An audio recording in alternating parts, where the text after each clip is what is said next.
completely concur with the Right Honourable Lady in what she says about those who are working for us and who have lost their lives during this terrible outbreak of the coronavirus, and the public service that is given by so many so courageously in going about their daily work.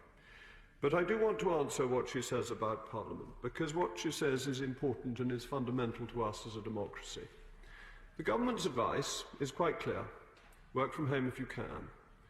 And, Mr. Speaker, as you have made clear, many members of the House staff will be able to continue to work from home, even with the House of Commons operating in physical form.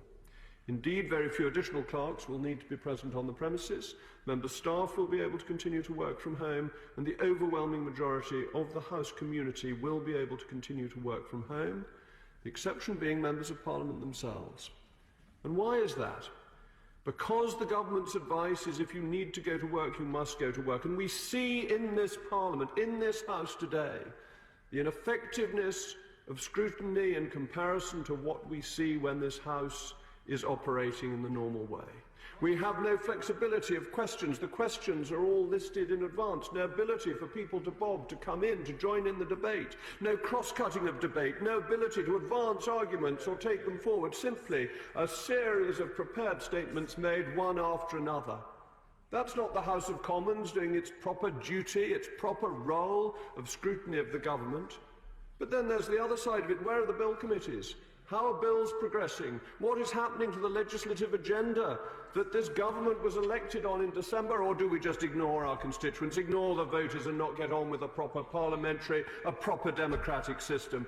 The idea that our democratic system is not an essential one, is not the lifeblood of our nation, is not how the government is held to account in a time of crisis, is one that I think is surprising and extraordinary that it should be held by members of the opposition, that they should not wish to be here, challenging the government, holding them to account that they wish to hide behind a veneer of virtual parliament so that legislation is not progressed with.